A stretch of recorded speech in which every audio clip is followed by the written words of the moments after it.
Hello musicians, this is Corey Taylor from SkilledMusician.com, where we are helping musicians improve. Thank y'all so much for checking out this video. Now I know it's been a little while, but we are back and excited because we have some new material, some amazing new content to give you, and some surprises as well. So stay tuned to the channel. Now in this video, we're covering 3 of my favorite chords, how I construct them, and how I use them. Now I've also created sheet music. What I've done is taken these chords and taken them through all 12 keys and put them in sheet music. And so that's a free download. Just click in the description box below and definitely grab that sheet music. Lastly, please remember to continue commenting your suggestions and ideas for new videos, as I want to make the videos that you want to see. All right, so let's not waste any more time. Let's get started. One of my favorite chords is the 7 add 4. This is an interesting chord because it plays in 2 worlds, and I'll explain what I mean. So let's construct it first. So we're going to look at a C7 chord. And C7, we know the 7th is flatted. So we have a dominant 7th chord here. And I'm going to remove the 5. It still is C7 still without the 5, right? And I'm going to add the 4. So C7 add 4. And I like to voice it with the 3rd on top. Now this is a really, really interesting chord for a couple of reasons. First off, the presence of the 3rd and the 4th together. So the presence of the 3rd says we're resolved, but the 4th we know is the suspended tone. So generally when we're suspended, we played it 4 and then we resolve to the 3rd. But in this case, we have both of them together. And so I love to do it as kind of like a middle ground between fully suspended and fully resolved on my dominant chords. So it's the middle ground, so I'll show you what I mean. So let's do an example just over the 5 chord. I want to show you how I change those tensions so I can go from fully tense, resolved yet still tense, and then we resolve to the C7 with the presence of the 13 there, and then we're going to our F chord, right? So let's try it again. So let's go from fully suspended to this in-between voicing, which is not suspended and not resolved, and then we're going to go to the C7, resolve it to the C7. Now, this is weird because we're playing with the tensions on a tense chord. So we have a tense chord, the C7, that wants to resolve to F, right? C7 wants to resolve to F. So, but we're playing with the tensions, so we're making it sus. This C7 add 4. Then finally C or C9 or C7 with some alterations or extensions, and then we're resolving. All right, so it's an interesting chord. One last example. There's a sus chord. There's my C7 add 4. Okay. Another way I like to use it is in the key of G, if I'm in G minor, for instance. And it functions as a G minor 7 add 13. And let's look and see how we construct that. So we have G minor 7, right? We're going to add the 13, which is basically the 6th, right? There it is. And so I'm going to voice it the exact same way.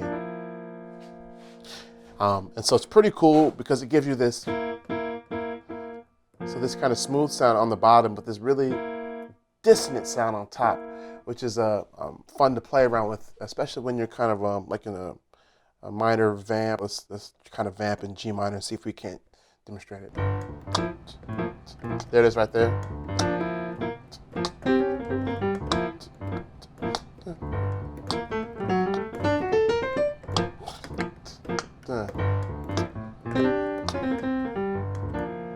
All right, so that's a really cool place to use it in a minorish vamp. So another way I like to use this voicing is as an upper structure on dominant chords. And it's interesting because there's a 4th here, perfect 4th, And then we have this interval of a tritone, which is a diminished fifth or augmented fourth, right? But it makes kind of a perfect complement as an upper structure on dominant chords. So let's say, for instance, I was looking at an E7 chord. So let's look at E7, right? And I'm going to take out the fifth here, and I'm going to play my voicing here. So I get the sound. So it becomes E7, flat 9, flat 5. Do you see that?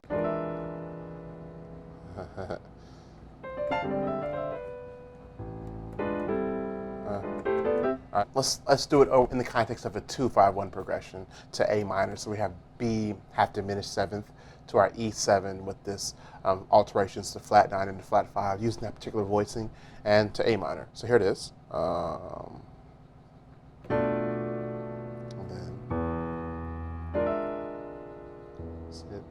And then A minor. All right, one more time.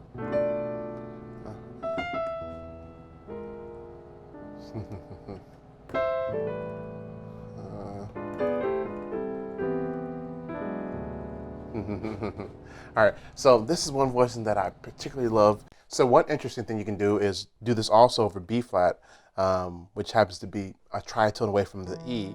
So let's try it over B flat, see how that sounds. So now we have a B flat 7 with just a sharp 11. So let's do it in the context of a 2-5-1 in E flat major. So F minor to B flat 7 with that voicing, and E flat major. So let's see how it sounds. Here's our F minor, then here it is. And you feel like you want to move that. All right, let's do it again.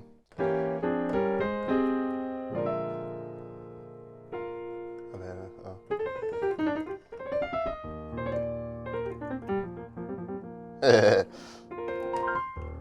okay, so that's one of my favorite voicings, my favorite chords to use. I use it in a lot of different places. So have fun with that one. Another one of my favorite chords is the 13th with the flat 9 and sharp 11. So let me show you what I mean. In the key of A flat, so we have A flat. We're going to go to the 7th, so A flat 7, which means dominant 7. 9, 11, and the 13. All right. Now, here's what we did. We flatted the 9. So here's the 9. So we're going to flat it. And here's the 11. We're going to sharp it.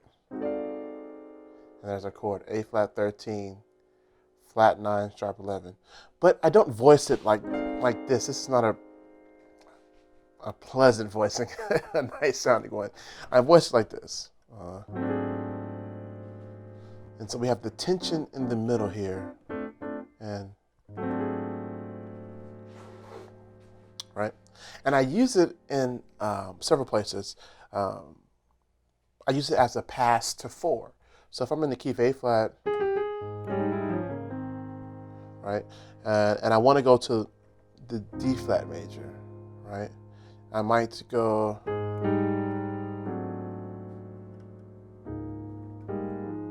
right, so,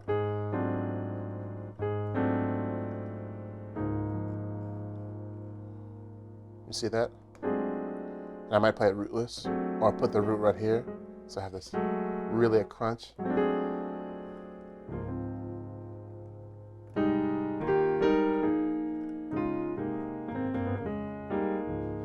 Try it again.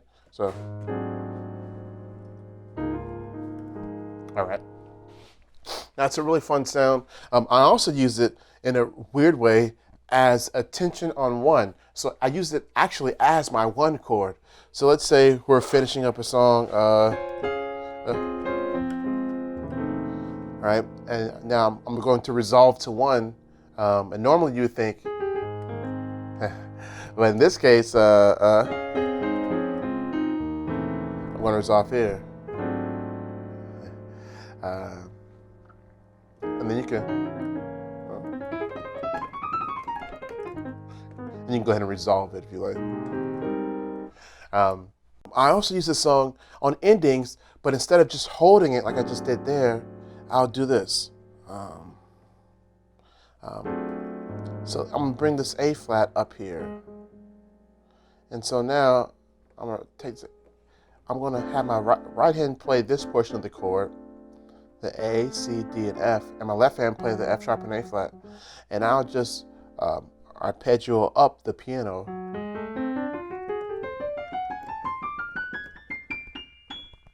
All right, so here we are at the end of the song. And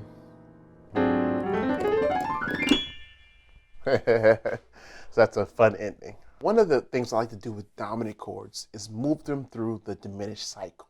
So what does that mean? Well, if I'm on A flat 7, I check and go through the diminished cycle. So A flat, B, D, F, and see if the chords will work over those bass notes as well. So let's give it a try.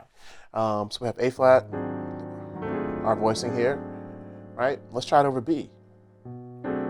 And it works. Let's see what exactly it is. So we have the B7 here without the third. We have the flat 9, sharp 9. We have the sharp 11. We have the 13.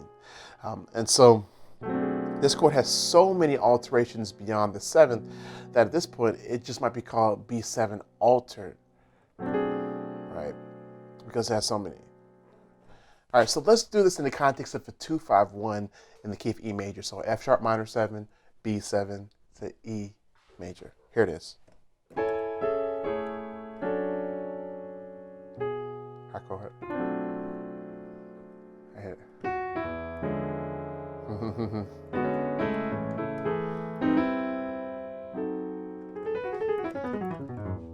All right, and if you notice, I actually did the very chord in E.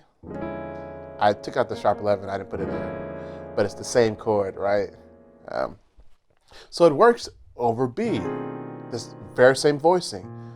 All right, let's see if it works over D, on top of D, yeah. So here it is. So it becomes a D7, sharp 9, sharp 11, right?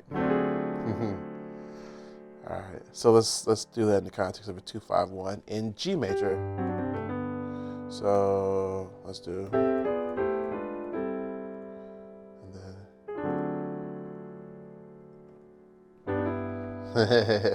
it definitely works. Same voicing. All right, let's try it over F. So this is gonna be a little weird.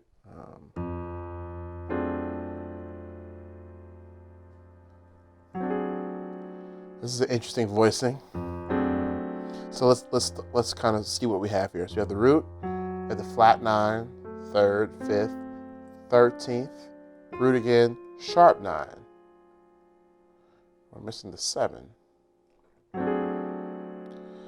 But we have so many alterations, we know it's dominant. So, and let's do that in the context of a 2-5-1 in B flat. Let's go B flat minor.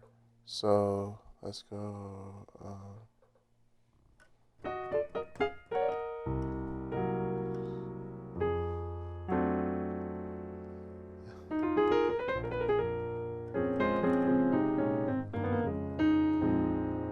So that definitely works.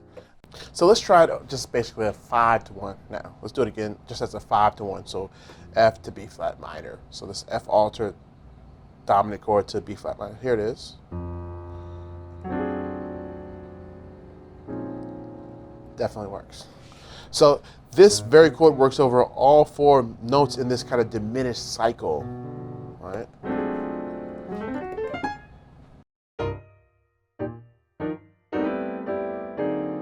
Another one of my favorite voicings is the major 7 sus2. So let's take a look at that. So let's go to the key of C, right? And so let's build our major 7 chord. Right. Now sus means suspended. So we're going to do a suspension. So we're going to replace the 3rd with the 2. So sus2. And this happens to be one of Russell Ferrante's favorite chords, actually. He's a keyboardist for the Yellow Jackets, the group The Yellow Jackets.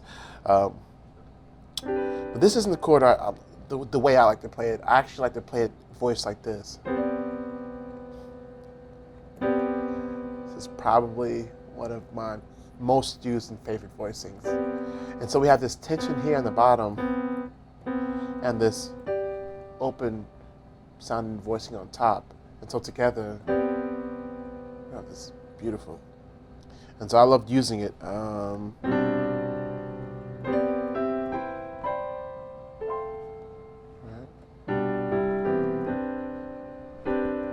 So there's both of them. So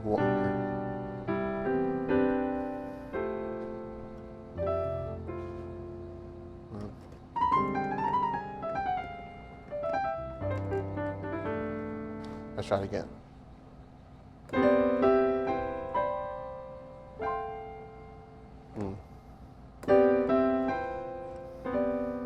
Yeah. Let's try it again.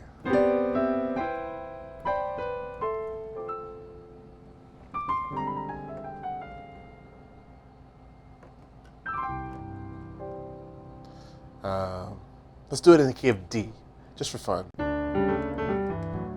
So here we have.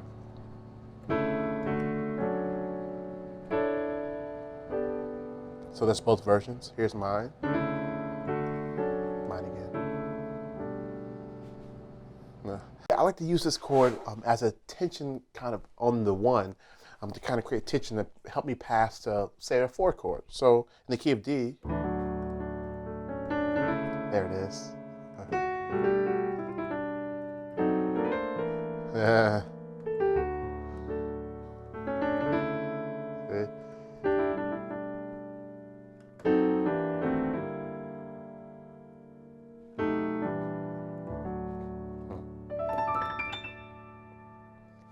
So thank you so much for watching these.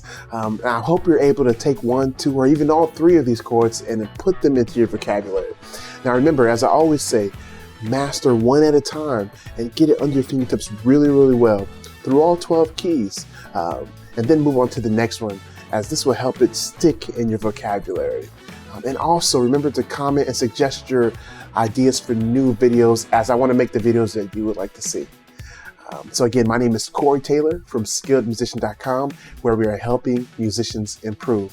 So hopefully this video has helped you improve. So until the next one, be blessed and happy practicing.